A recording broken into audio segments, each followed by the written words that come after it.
Hi friends, എല്ലാവർക്കും ഇന്നത്തെ വീഡിയോയിലേക്ക് സ്വാഗതം. ഇന്നത്തെ വീഡിയോയിൽ പെസഹയും അതിൻ്റെ പ്രിപ്പറേഷൻസും പിന്നെ ഗുഡ് ഫ്രൈഡേ പള്ളിയിൽ പോയപ്പോഴുള്ള കുറച്ച് വിശേഷങ്ങൾ, ഇത്രയും കാര്യങ്ങളാണ് കാണിച്ചിരിക്കുന്നത്. അപ്പോൾ ഇന്നത്തെ വീഡിയോയിൽ തുടങ്ങാം. ഞാനിതിപ്പം വെനസ്ഡേ സ്റ്റാർട്ട് ചെയ്ത വീഡിയോയാണ്. എന്താണെന്ന് വെച്ചാൽ അന്നേരവും കുറച്ച് പ്രിപ്പറേഷൻസ് നമ്മൾ ചെയ്തിട്ടുണ്ട്, അതുകൊണ്ട് ഞാൻ അതും കൂടി ഇൻക്ലൂഡ് ചെയ്തേ. അന്ന് രാവിലെ ലെമൺ റൈസ് ആയിരുന്നു, കാരണം തലേന്ന് രാത്രി തന്നെ ഞാൻ ലെമൺ റൈസ് ആക്കി വെച്ചിട്ടുണ്ടായിരുന്നു. അതുകൊണ്ട് പ്രത്യേകിച്ച് ബ്രേക്ക്ഫാസ്റ്റിന് വേറെ സെപ്പറേറ്റ് ചെയ്യേണ്ട വന്നിട്ടില്ല. അത് കഴിഞ്ഞ് പിന്നെ ഞാൻ ഒരു സ്പെഷ്യൽ പരിപ്പ് കറി വയ്ക്കുന്നുണ്ട്. ഇതെന്നാന്ന് വെച്ചാൽ ഇത് നമ്മളുടെ ദിൽ ലീവ്സ്, പക്ഷേ ഇത് സബ്സിഗേ ചപ്പ് എന്നും പറഞ്ഞുകൊണ്ട് കർണാടകത്തിൽ കഴിഞ്ഞ പ്രാവശ്യം ഞാൻ ചെന്നപ്പം കൂറുകിൽ അമ്മ ചെയ്യുന്നത് കണ്ടു. അങ്ങനെ ഇപ്രാവശ്യം ഇവിടെ വന്നപ്പോൾ ഇച്ചാനാക്കി കൊടുക്കാമെന്നും പറഞ്ഞിട്ട് അങ്ങനെ ഞാൻ വാങ്ങി അത് ചെയ്യുന്നതാണ്. അതിനുവേണ്ട ഓറഞ്ച് പരിപ്പ് ആദ്യം ഒന്ന് കഴുകിയിട്ടു, എന്നിട്ട് അതിൻ്റെ അകത്തോട്ട് ഇത് ചെറുതായിട്ട് ഈ ഒരു ചപ്പ് അരിഞ്ഞിട്ടു. എന്നിട്ട് പിന്നെ ഞാൻ ഇതിൻ്റെ അകത്തോട്ട് വെളുത്തുള്ളിയാണ് ഇടുന്നത്. വെളുത്തുള്ളി ഒരു 3-4 എടുത്ത് ചെറുതായിട്ട് അരിഞ്ഞ് അതിൻ്റെ അകത്തോട്ടിട്ടു. എന്നിട്ട് ആവശ്യത്തിനുള്ള മഞ്ഞൾപ്പൊടിയും ജീരകവും ഉപ്പും കുറച്ച് വെള്ളവും കൂടെ ചേർത്തിട്ട് ഇതൊന്ന് നന്നായിട്ട് വേവിച്ചെടുക്കുക.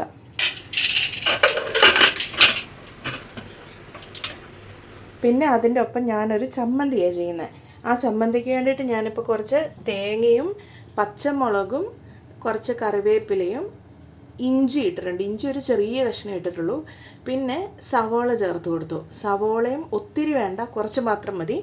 എന്നിട്ട് ഇതിൻ്റെ അകത്തോട്ട് വാളംപുളി വാളംപുളി ഒരു കുറച്ച്, അതായത് അതിൻ്റെ കുരുവൊന്നും പെട്ടിട്ടില്ലെന്ന് ഉറപ്പ് വരുത്തിയിട്ട് വാളംപുളി ചേർത്ത് കൊടുക്കണേ.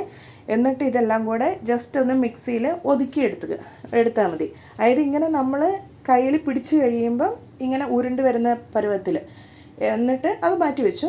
എന്നിട്ട് അതേ ജാറിലേക്ക് തന്നെ ഞാനിപ്പം പരിപ്പിനുള്ള കൂട്ട് തയ്യാറാക്കുന്നത്.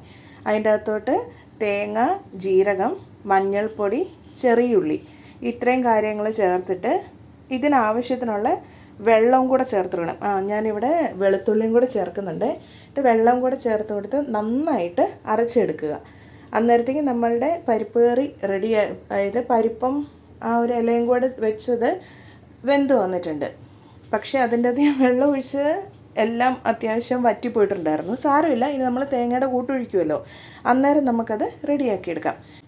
ഇനിയിപ്പോൾ കുക്കർ തുറന്നിട്ട് അതിൻ്റെ അകത്തോട്ട് തേങ്ങയുടെ കൂട്ട് നമ്മൾ അരച്ച് വെച്ചിട്ടുണ്ടല്ലോ അതെല്ലാം കൂടെ ഒഴിച്ചു കൊടുക്കുക. എന്നിട്ട് അതേ ജാറിലേക്ക് തന്നെ ആവശ്യത്തിനുള്ള വെള്ളവും കൂടി എടുത്ത് ആ ജാറൊന്ന് അതിൻ്റെ അകത്ത് പറ്റിപ്പിടിച്ചിട്ടുള്ളതുണ്ടല്ലോ അതെല്ലാം കൂടെ ചേർത്തിട്ട് ഇതിൻ്റെ അകത്തോട്ട് ഇടുക. അങ്ങനെ നമ്മളുടെ പരിപ്പ് കറി റെഡി ആയിട്ടുണ്ട്. എന്നിട്ട് ഈ സമയം തന്നെ ഞാൻ ഓപ്പണായിട്ട് തന്നെ വെച്ചിട്ട് ഞാൻ ചോറാക്കി വെച്ചിട്ടുണ്ടായിരുന്നു.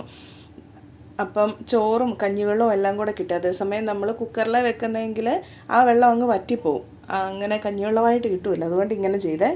എന്നിട്ട് ജസ്റ്റ് ഉള്ളിയും കടുകും എല്ലാം കൂടി ഇട്ടിരുന്ന് കടുക് പൊട്ടിച്ചിട്ട് നമ്മളുടെ പരിപ്പ് കറിക്കകത്തോട്ട് ഞാൻ ഇട്ടും കൂടെ കൊടുത്തിട്ടുണ്ട്. അങ്ങനെ പരിപ്പ് കറി റെഡി. ഇതായിരുന്നു നമ്മളുടെ ഫുഡ്. അത് കഴിഞ്ഞിട്ട് പിന്നെ ഞാൻ വട്ടയപ്പത്തിന് അരച്ച് വെക്കാൻ വേണ്ടിയിട്ട് അരി ഓൾറെഡി കുതിർത്തിട്ടിട്ടുണ്ടായിരുന്നു. ഒരു 3-4 മണിക്കൂർ അരി ഒന്ന് കുതിർന്ന് കിടക്കണം. എന്നിട്ട് ആ അരിയുടെ അതൊന്ന് മിക്സിക്കകത്തോട്ട് വെള്ളം വാർന്ന് മിക്സിയിൽ ഇട്ട് കൊടുക്കുക. അതിൻ്റെ അകത്തോട്ട് ഒരു പിടി ചോറും ഒരു 2 പിടി തേങ്ങയും ഒരു 5-6 ഏലക്കയുടെ ഉള്ളിലെ സീഡ് മാത്രം അതും, അതുപോലെ 1 സ്പൂൺ ജീരകവും ഇട്ട് കൊടുത്തിട്ട് ഇത് അരച്ചെടുക്കുന്നത് നമ്മൾ വെള്ളം ഉരുക്കിയിട്ട് ആ വെള്ളത്തിലാണ് അരച്ചെടുക്കുന്നത്. എന്നിട്ട് ഒന്ന് അരച്ച് കഴിഞ്ഞ് അതിൻ്റെ അകത്തോട്ട് ഉപ്പും, അതായത് ഒരു തുള്ളി മാത്രം ഉപ്പ് മതി, പിന്നെ ഒരു 1/2 സ്പൂൺ ജീരകവും കൂടി ഇട്ടിട്ട് അരച്ചെടുത്ത് മാറ്റി വെച്ചു. ഇതിപ്പം നെക്സ്റ്റ് ഡേ മോർണിംഗ് വ്യാഴാഴ്ചത്തെ പെസഹ വ്യാഴത്തിൻ്റെ പരിപാടി ഞങ്ങൾ പള്ളിയിൽ പോയപ്പോഴത്തേക്കും അതിൻ്റെ കുറച്ചൊരു സീൻ ഞാൻ എടുത്ത് വെച്ചതാണ്. പിറ്റേന്ന് രാവിലെ പള്ളിയിൽ പോകുന്നതിന് മുമ്പേ നോക്കിയപ്പോഴത്തേക്കും നമ്മളുടെ മാവ് അത്യാവശ്യം പുളിച്ച് പൊങ്ങിയിട്ടുണ്ടായിരുന്നു. ഞാനതെടുത്ത് അങ്ങനെ ഫ്രിഡ്ജിലെടുത്ത് വെച്ചിട്ടാണ് പള്ളിയിൽ പോയത്, കാരണം രാവിലെ 5 മണിക്കായിരുന്നു കുർബാന. പിന്നെ പള്ളിയിൽ നിന്ന് തന്നെ നമുക്കൊരു ക്രോസ് ബണ്ണ് കിട്ടിയിട്ടുണ്ടായിരുന്നു. പിന്നെ അത് ഞാൻ അങ്ങനെ എടുത്ത് വീട്ടിലോട്ട് കൊണ്ടുവന്നു. ഇതിപ്പം ഞാൻ വന്നു കഴിഞ്ഞിട്ട് അത് ഫ്രിഡ്ജിൽ നിന്ന് എടുത്ത് പുറത്ത് വെച്ചതാണ്. ഇങ്ങനെ നല്ല അടിപൊളിയായിട്ട് ഇത് പൊങ്ങി വന്നിട്ടുണ്ടായിരുന്നു കേട്ടോ. അതുകൊണ്ട് ഇത് എങ്ങനെയാണെങ്കിലും ഫെയിലാവില്ല, നിങ്ങൾ ട്രൈ ചെയ്ത് നോക്കണേ. പിന്നെ ഇവിടുത്തെ കാലാവസ്ഥ അത്യാവശ്യം ചൂട് തുടങ്ങിയല്ലോ, അതുകൊണ്ടും കൂടെ ആയിരിക്കും നന്നായിട്ട് പൊങ്ങി വന്നിട്ടുണ്ടായിരുന്നു. എന്നിട്ട് ഞാൻ എൻ്റെ കയ്യിൽ ഇങ്ങനത്തെ ഒരു പാത്രം ഇവിടെ ഉണ്ടായിരുന്നുള്ളൂ. നാട്ടിലാണെങ്കിൽ നമ്മളുടെ സ്റ്റീലിൻ്റെ വട്ടത്തിലുള്ള ഒരു പാത്രം ഉണ്ടല്ലോ, അതിൻ്റെ അകത്ത് ആകുമ്പോൾ ഒഴിച്ച് വെച്ചാൽ അടിപൊളിയായിട്ട് നമുക്ക് കിട്ടും. എന്നിട്ട് പിന്നെ ഇതൊന്ന് ആവിയിൽ കയറ്റാൻ വെച്ചു. അതിൻ്റെ ഒപ്പം തന്നെ ഞാൻ അരിയും ഉഴുന്നും കഴുകി വെള്ളം വാലാൻ വേണ്ടിയിട്ട് വെച്ചിട്ടുണ്ട്. ഇത് നമ്മളുടെ ഇൻട്രിയപ്പം ആക്കാൻ വേണ്ടിയിട്ടാണ്. ഈ സമയം കൊണ്ട് ആദ്യത്തെ ട്രിപ്പ് വട്ടയപ്പം റെഡിയായിട്ട് വന്നു. ഇനിയിപ്പം ഞാൻ ചെറിയ 2-3 പീലീസ് ഉണ്ടായിരുന്നു, അത്രയും കൂടെ മാവേ ബാലൻസും ഉണ്ടായിരുന്നുള്ളൂ. പിന്നെ അതിൻ്റെ അകത്ത് ഒഴിച്ച് വെച്ചിട്ട് ബാക്കിയുള്ള വട്ടയപ്പം അങ്ങനെ ചുട്ടെടുക്കുകയാണ് ചെയ്തത്. അതാവുമ്പം കൊച്ചിനാണേലും കാണുമ്പോൾ ഒരു വ്യത്യാസം ഉണ്ടല്ലോ, അവളാണേലും കഴിച്ചോളൂല്ലോ എന്നും കൊണ്ട് ഞാൻ പിന്നെ ഇങ്ങനെ ആക്കിയെടുത്തത്. അത് കഴിഞ്ഞ് പിന്നെ നമുക്ക് ഇനിയിപ്പം ഇൻട്രിയപ്പം ആക്കാനുള്ള പരിപാടികൾ തുടങ്ങാം കേട്ടോ. അതിനായിട്ട് നല്ല ഇനി എടുക്കുന്ന പാത്രങ്ങൾ ഇൻട്രിയപ്പത്തിന് പ്രത്യേകിച്ച് നമ്മളുടെ സാധനങ്ങളെല്ലാം നല്ല കഴുകി വെയിലത്ത് വെച്ച് ഉണക്കി അങ്ങനെ നല്ല വൃത്തിയുള്ള പാത്രങ്ങൾ എടുക്കാൻ ശ്രദ്ധിക്കണേ. ഞാൻ ആ അരി കുതിർത്ത് വെള്ളം വാലാൻ വെച്ച അരി ഏതാണ്ട് തരിതരിയായിട്ട് പൊടിച്ചെടുത്തു, പുട്ടുപൊടിയുടെ ഒക്കെ പരുവത്തിൽ. എന്നിട്ട് അതിൻ്റെ അകത്തോട്ട് ആ അരിയുടെ ഒരു 4/1 ഉഴുന്നെടുത്തിട്ടുള്ളൂ. ഉഴുന്നും ഞാൻ പൊടിച്ചെടുക്കുക ചെയ്തേ. എന്നിട്ട് ഇതിൻ്റെ അകത്തോട്ട് 2 പിടി തേങ്ങ ഇട്ടു, ഒരു 2 വെളുത്തുള്ളിയും 5-6 ചെറിയ ഉള്ളിയും 1 സ്പൂൺ ജീരകവും കൂടെ ചേർത്തിട്ട് വെള്ളം ഒഴിച്ച് തന്നെ ഇതൊന്ന് അരച്ചെടുത്തു. അത്യാവശ്യം നന്നായിട്ട് അരച്ചെടുത്തു. ഇനി ഇത് ആ ഉഴുന്നും അരിയുടെയും കൂട്ടുണ്ടല്ലോ അതിൻ്റെ അകത്തോട്ട് ചേർത്ത് കൊടുക്കുക. അതിൻ്റെ ഒപ്പം തന്നെ ആവശ്യത്തിന് ഉപ്പും കൂടെ ചേർത്ത് കൊടുക്കുന്നുണ്ട്. എന്നിട്ട് കൈവച്ച് നന്നായിട്ട് എക്സ്ട്രാ വെള്ളം ചേർക്കരുത്. ആ നമ്മൾ തേങ്ങ അരച്ച അതേ വെള്ളത്തിൽ തന്നെയാണ് ഞാനിത് മിക്സാക്കി എടുക്കുന്നത്. അഥവാ ഇനി ഇത് ഒരു അടയുടെ ഒക്കെ പരുവം, ഇപ്പം അത് കാണുമ്പോൾ മനസ്സിലാവുന്നുണ്ടല്ലോ, ആ പരുവത്തിൽ കുഴച്ചെടുത്തിട്ട് കുറച്ചെടുത്ത് കുരിശപ്പത്തിന് വേണ്ടിയിട്ട് മാറ്റി വയ്ക്കുകയാണ്. എന്നിട്ട് അതിൻ്റെ അകത്തോട്ട് ഞാൻ ഒരു 1/2 സ്പൂണ് പഞ്ചസാര ഇടുന്നുണ്ട്, കുരിശപ്പത്തിന് വേണ്ടി മാത്രം.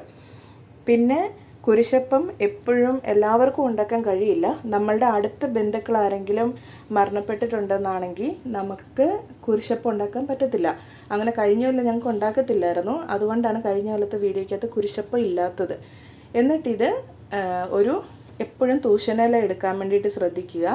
എന്നിട്ട് ആ മാവ് ഇതിലേക്കൊന്ന് കൈ കൊണ്ട് തന്നെ പരത്തി വയ്ക്കുക. പരത്തി വെച്ച് 4 സൈഡും ഫോൾഡ് ചെയ്യുക. അതായത് ഓപ്പോസിറ്റ് സൈഡ് ഫോൾഡ് ചെയ്തിട്ട് നമ്മളിത് ശരിക്കും കെട്ടി വെക്കണം.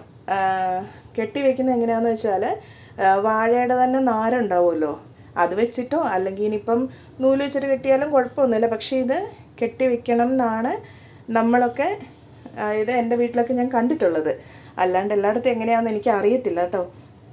എന്നിട്ട് ഇത് സെപ്പറേറ്റ് മാറ്റി വെച്ചേക്കുക. ബാക്കിയുള്ള മാവിൻ്റെ അകത്ത് നമുക്ക് ഇൻട്രിയപ്പത്തിന് പരത്തിയെടുക്കാം. ആ കുരിശപ്പമാണ് ശരിക്കും നമ്മൾ പ്രാർത്ഥിച്ച് പാലിൽ മുക്കി വീട്ടിലെ പ്രായമുള്ള ആരാണോ മൂത്തത് അവർ ബാക്കിയുള്ളവർക്ക് നൽകുന്നത്. അതാണ് സാധാരണ നമ്മൾ ചെയ്യാറുള്ളത്. ഇതിപ്പം ഇൻട്രിയപ്പം നമ്മൾ അതേപോലെ ആ മാറ്റി വെച്ച ഇൻട്രിയപ്പത്തിൻ്റെ മാവെടുത്തിട്ട് പരത്തി ഇലയിൽ അതുപോലെ തന്നെ പരത്തുന്നൊക്കെ സെയിം 4 സൈഡിൽ നിന്നും മടക്കിയിട്ട് ഇനി ഇതെല്ലാം കൂടെ ആവിയിൽ വെച്ച് വേവിക്കണം. വേവിക്കുമ്പോൾ എപ്പോഴും കുരിശപ്പം ഏറ്റവും മുകളിൽ വെച്ചിട്ട് വേണം വേവിക്കാൻ വേണ്ടിയിട്ട്. ഇനി പെസഹ പാൽ ഉണ്ടാക്കാൻ വേണ്ടിയിട്ട് ഞാനിവിടെ ഒരു 5-6 ഏലക്കയും ഒരു കഷ്ണം ചുക്കും എടുത്തിട്ടുണ്ട്. ഒന്ന് ഇടിച്ച് അതിൻ്റെ ആ ഏലക്കയുടെ തൊണ്ടൊക്കെ ഒന്ന് മാറ്റി. എന്നിട്ട് ഞാനിവിടെ ഇപ്പോൾ ഒരു 2 തേങ്ങയുടെ പാലാണ് എടുക്കുന്നത്. അത് നമ്മളുടെ ആവശ്യത്തിനനുസരിച്ച് എത്ര പേരുണ്ട് അതിനനുസരിച്ച് എടുത്താൽ മതി. എന്നിട്ട് 1-ാം പാലും 2-ാം പാലും 3-ാം പാലും ആവശ്യമുണ്ടെങ്കിൽ 3-ാം പാൽ എടുത്താൽ മതി. എന്നിട്ട് ഇതിൻ്റെ അകത്തോട്ട് നമ്മളിപ്പോൾ ഏലക്കയും ചുക്കും കൂടെ പൊടിച്ചു വെച്ചിട്ടില്ലേ അതും കൂടെ ചേർത്ത് അതിൻ്റെ അകത്തോട്ട് മധുരത്തിന് ആവശ്യത്തിനുള്ള ശർക്കരയും കൂടെ ചേർത്ത് എല്ലാം കൂടെ മിക്സ് ആക്കിയ ശേഷം മാത്രം അടുപ്പ് കത്തിക്കുക. പിന്നെ ഈ പാല് ഒത്തിരി തിളച്ച് മറിയാൻ പാടില്ല. അതുമല്ല തേങ്ങാപ്പാലായതുകൊണ്ട് അത് പിരിഞ്ഞും കൂടെ പോകും. ഇതിൻ്റെ അകത്ത് ശർക്കരയൊക്കെ നന്നായിട്ട്, അതായത് ഇത് ചൂടാകുമ്പോൾ ശർക്കര മെൽറ്റാവുമല്ലോ, നന്നായിട്ട് മെൽറ്റായ ശേഷം ഇതൊന്ന് ആവി പൊങ്ങാൻ തുടങ്ങുമ്പോഴത്തേക്കും നമ്മൾ കുരിശാകൃതിയിൽ പിടിച്ച് കുരുത്തോല അതിൻ്റെ അകത്തിട്ട് അങ്ങനെ എടുക്കുകയാണ് ചെയ്യുന്നത്. ഇതാണ് നമ്മളുടെ പെസഹ അപ്പം പാല്. അങ്ങനെ പെസഹ അപ്പവും പാലും പിന്നെ പഴം വെച്ചിട്ടുണ്ട്, നമ്മളാക്കിയ വട്ടയപ്പം വെച്ചിട്ടുണ്ട്. ഇതെല്ലാം വെച്ചിട്ട് നമ്മൾ അങ്ങനെ അപ്പം മുറിക്കുക. എപ്പോഴും കുടുംബത്തിലെ മൂത്തയാളാണ് അപ്പം മുറിക്കുന്നതും മറ്റുള്ളവർക്ക് പാലിൽ മുക്കിയിട്ടാണ് അതായത് ഇവിടെ മുറിക്കുന്നത് കുരിശപ്പമാണ്, ഇൻട്രിയപ്പമല്ല. കുരിശപ്പം എടുത്ത് അത് കട്ട് ചെയ്ത് നമ്മളവിടെ ആക്കി വെച്ചിട്ടുള്ള പെസഹ പാലുണ്ടല്ലോ, പെസഹ പാലിൽ മുക്കി കുടുംബത്തിലെ മറ്റുള്ള അംഗങ്ങൾക്ക് കൊടുക്കുക. അതാണ് സാധാരണ നമ്മൾ ചെയ്യുന്നത്. യേശുക്രിസ്തു അന്ത്യത്താഴ വേളയിൽ ശിഷ്യന്മാർക്ക് അപ്പവും വീഞ്ഞും നൽകിയതിൻ്റെ ആ ഒരു ഓർമ്മയിലാണ് ആ ഒരു കാര്യം നമ്മൾ ഒന്നുകൂടെ നമ്മൾ പ്രാർത്ഥിച്ച് ചെയ്യുക. അതുപോലെ തന്നെ നമ്മളുടെ പഴയ നിയമത്തിൽ ഇസ്രായേലുകാർ ഈജിപ്തിൽ നിന്ന് രക്ഷപ്പെട്ട് ഇങ്ങ് വരുന്നുണ്ട്, അതിൻ്റെ ഒരു ഓർമ്മയും കൂടെ ഈ പെസഹ ആചരണത്തിലുണ്ട് കേട്ടോ.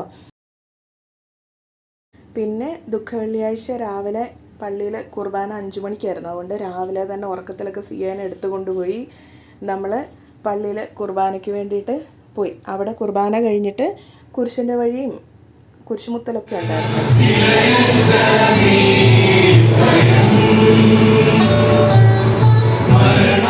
ഇവിടെ പിന്നെ കുരിശുമുത്തലൊക്കെ നമ്മളുടെ നാട്ടിലെ പോലെയല്ല, കുറേ വ്യത്യാസം ഉണ്ടായിരുന്നു. ഒരു സൈഡിൽ കുരിശ് കൊണ്ടുണ്ടായിരുന്നു, അതിൻ്റെ തൊട്ടപ്പുറത്ത് തന്നെ കയ്പുനീരും കൊടുക്കുന്നുണ്ടായിരുന്നു. അത് കഴിഞ്ഞ് പിന്നെ നമ്മൾ നേരെ അവിടെ നിന്ന് മെട്രോയിലാണ് തിരിച്ച് വന്നത്. കുറേ നേരം ടാക്സിക്ക് നോക്കി നമുക്ക് കിട്ടിയില്ല. അപ്പോൾ പിന്നെ മെട്രോയിൽ പോകാമെന്ന് വിചാരിച്ച്, ഇതിപ്പോൾ സിയയുടെ ഫസ്റ്റ് എന്ന് വെച്ചാൽ അവൾക്ക് അറിവായപ്പിൻ്റെ ഉള്ള ആദ്യത്തെ ട്രെയിൻ യാത്രയാണ്. അങ്ങനെ അവൾ ഭയങ്കര അതിൻ്റെ എക്സൈറ്റ്മെൻറ്റിലായിരുന്നു. അവിടുന്ന് പഞ്ച് ചെയ്ത് പുറത്തിറങ്ങി കഴിഞ്ഞ് ഭയങ്കര ഡാൻസും പാട്ടും കളിയൊക്കെ ആയിരുന്നു. കഴിഞ്ഞ് പിന്നെ നേരെ നമ്മൾ പോയിട്ട് ബ്രേക്ക്ഫാസ്റ്റും കൂടെ കഴിച്ചായിരുന്നു. ഇന്ന് ഇച്ചായൻ ഇത് കഴിഞ്ഞ് നേരെ ഓഫീസിലേക്കാണ് പോകുന്നത്, അല്ല ഇനിയൊന്ന് ഉറങ്ങാൻ വേണ്ടിയിട്ട് സമയമൊന്നുമില്ല. അപ്പോൾ പിന്നെ നമ്മൾ നേരെ ഇവിടെ ദോശ പ്ലാസയിൽ പോയി അവിടെ നിന്ന് ദോശയൊക്കെ കഴിച്ചു. ഇച്ചായൻ അത് കഴിഞ്ഞ് പിന്നെ വീട്ടിൽ ഞങ്ങളെ കൊണ്ടുവന്നാക്കിയിട്ട് ഇച്ചായൻ നേരെ ഓഫീസിലേക്ക് പോയി. ഞാൻ സിയം കുറച്ച് നേരം കിടന്ന് ഉറങ്ങി. അത് കഴിഞ്ഞ് ഇനിയിപ്പം രാത്രിക്കത്തേക്ക് കഞ്ഞിയാക്കണം. അത് ദുഃഖവെള്ളിയാഴ്ച നമുക്ക് സ്ഥിരമുള്ളതാണല്ലോ. അങ്ങനെ ഇതൊക്കെയായിരുന്നു ഞങ്ങളുടെ ഇന്നത്തെ വിശേഷങ്ങൾ. Thank you for watching.